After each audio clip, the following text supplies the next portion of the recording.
Aming binisita ang ilang mga lugar ng Isabela City sa siyudad ng Basilan, kung saan matatagpuan ang mga proyekto ni Councilor Abner Rodriguez. Ito ang isa sa mga layunin ng aming pagbisita, ang bigyan ng kaukulang pagkilala ang isang katangi-tanging mambabatas ng siyudad. Isang pagkilala na hindi manggagaling sa amin o kanino man, subalit mula mismo sa kanyang mga natulungan. Heto ang ilan sa aming mga nakapanayam. Tinamay na mong tubig diri kay duol na ang magkuha mi og tubig kay sa una layo mami magkuha tubig ilim para inom. So kay niya na mi duol na mi magkuha og tubig. Sa Mayo na hinuon nga doon na mi tubig diri sa duol. Duol sa muang purok sa among kuan ba? 150 meters to 100 meters. Kabar, mga sa isa ka adlaw, ikaw pila mo gakuha og tubig? Kaduha mi buntag hapon magkuha mig tubig. Kada adlaw gid na. Oo, kada adlaw. Kay na may tubig sa bumba diri. Mao lang Pila ka gyapon. years gid mo nga walay tubig diri? Ay, pugay. Mga pila ka years mga? Year 2003. 2000. Diyan na mi diri sa year 2000 hanggang karon 2000. Wala. 11. Walay tubig. Oh, 11. 2012 nagkatubig. Nagkatubig Karong na. year lang. Karon lang ng year Di kuan sa amo ni Sir Abner kay Abner Rodriguez ang naghatag. maumay gisaad ni Sir sa amuha nga nagkampanya siya nga unsa ang project ang iyang ibutang diri sa amuha. Almost 100 na siguro mi dito. Malayo mga balay diri mag.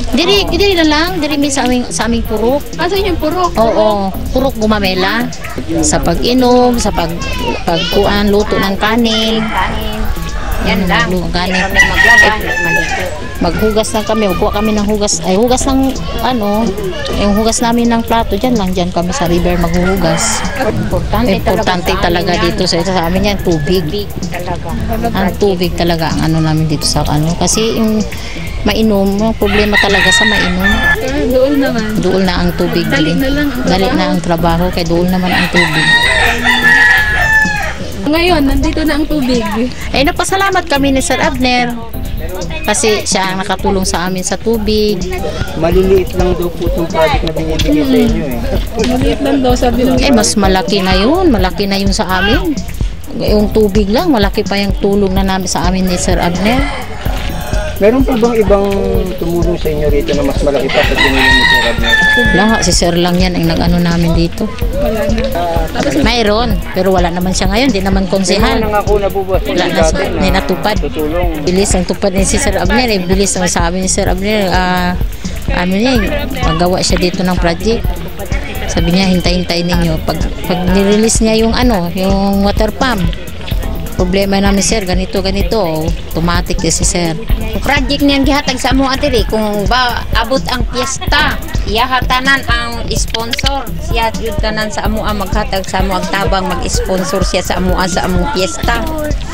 Kung wala si Sir Abner, di gyud makahimo sa amuhang sponsor sa kuan piyesta. Sa mga alegria kay siya gyud ang maghatag namog sponsor nga siya gyud mo tabang sa amo kada piyesta gyud. Proyekto ito ni Kansehal Abner kasi nung una wala pa ito. Nung pag-open niya bilang councilor, siya naglagay ditong naglagay ng mga ang waiting seat na ito. Kasi nung una kung dumaan mga tao, wala mang waiting seat, palaging mabubutan ng ulan. Kuminsan kung ngayon, kay may waiting seat, kung dadaan ng mga tao, may mag-standby sila kung oras ng ulan. Kasi marami galing sa 13, galing sa Masola, galing Calvario. Kung minsan, maabutan ko dito, maabutan sila ng ulan. Nandito sila nag-standby hanggang hintong ulan, lalakat sila, tapos pupunta na sila sa bayan. Kasi yung estudyante, kung umaga, maraming estudyante standby dito. Nahantay ng kung hapon, minsan yung mga bata galing sa paralan, kung umuwi, minsan nandito pa muna mag-standby bago pumunta ng bahay. Hindi na po sila makakasakit. Hindi makakasakit. Minsan, wala na. Kung ulan, may pasilungan, hindi na sumasakit ang mga bata. Wala nga, hindi. Minsan, uwi, may papas mo, may mga masakit kasi abutan mo ng ulan. Ay, mas okay, wala akong kasasabi sa konsel. Sana makatulong pa sila sa amin bilang araw. Tapos siya may ano to, may bigay siya maraming mga proyekto dito. Maganda rin, pwede rin iboto natin balik siya sa susunod taon na. Sa akin, sigurado na siya. Number 1.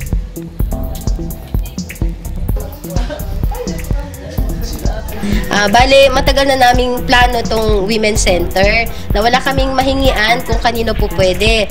Na ngayon, tinry ko kay Councilor Abner Rodriguez, yung councilor namin dito sa Isabela City, na kung pwede niyang maging totoo yung project. Na tinry ko, na sabi ko kung pwede nga, nasabi niya titingnan nung una. Then, pagbalik na niya dito, sinabi na niya agad sa amin na sinukat na niya, ganon. Pagkasukat niya, agad-agad nandyan na yung mga materials, pati yung karpintero nandyan na ginawa na niya agad. Automatic sa kanya na lahat, yung labor, yung mga tao, materials, lahat. Hanggang yun na, ilang days lang, tapos na.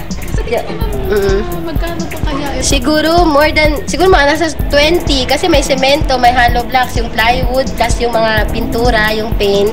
Nandoon yan. Tapos ang promise pa niya sa amin, sa next uli, lalagyan pa daw niya ng tiles. Siya ang nag-remind sa akin, hindi ko alam, pero siya yun. Kaya kailangan namin siyang supportahan dito sa barangay namin. Talagang full support kami. Full support sa kanya kasi hindi na kami nahirapan anytime. Hindi lang yung Women's Center namin, anytime kaming lumapit ako, na kapag may hinirequest lang na kahit konti lang na na malaki na yun sa amin, na agad-agad doon din siya.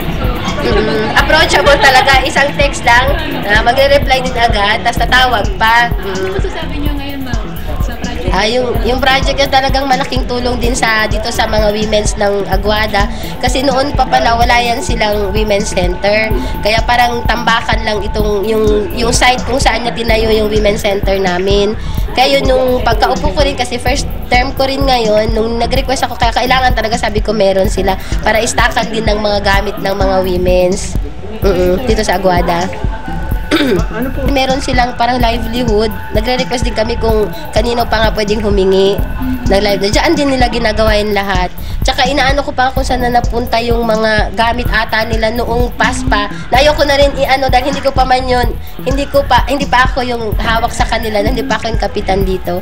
Pero kung if ever na umano pa ulit yung term ko, na dahan-dahanin din natin sa suporta din ng mga women's. Alam po natin, ma'am, na ang councilor gumagawa siya ng batas.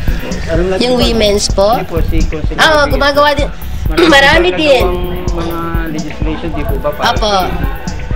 Para sa inyo po ba, bilang councilor, malaking proyekto po ba ito para kay councilor? Malaki yun. Kasi yun nga din, minsan nga, kahit sa online din yung sa Facebook ngayon, di ba yung mga past na mga naging councilor, naging mga kahit sino na dyan na mga politiko, hindi sila wala pang Facebook noon. Na ngayon, nung naging parang high-tech na masyado, kung sino pa yung maraming nagagawa, akala nila yung pa-epal-epal. Diba? Ganon. Kapag hindi natin pinakita yung mga projects, sabi nila walang ginagawa, paupo-upo, papogi-pogi. Kapag may ginagawa naman, sasabihin nilang gano'n, pa-epal, kesyo ganito, nagpapakita. Na ngayon hindi natin alam kung saan ilalagay ni Councilor. Kahit dito sa amin, gano'n din. Pero kailangan talaga yon. Kumbaga, dapat documentary talaga kung ano't ano, kasi hinihingi din ng kahit sinong agency dyan, kung may nagawa bang ganito, gano'n. Kailangan na, wag na lang pansinin yung mga tao, kasi basta ang alam natin sa sarili natin, alam ni Councilor yung ginagawa niya para sa taong bayan, na gano'n talaga. Yun ang kailangan natin, gumagawa ng batas pati ng mga projects. Na masaya nga yung barangay namin kasi isa kami sa nabiyayaan niya ng project dito. Ang barangay Aguada po ba full support kay? Full support po. Hindi ko naman masasabi na hawak ko yung mga lahat ng constituent, pero gagawin namin ang makakaya namin para talaga maging number 1 siya dito o manalo pa ulit siya sa next election. Marami pong salamat. Thank you din. Thank you. Salamat. Ito ay ilan lamang sa mga proyektong aming nasaksihan na naisakatuparan na. Ngunit ayon sa konsehal, tuloy-tuloy pa rin ang kanyang mga proyekto sa kabila ng pagbatikos ng ilan dito.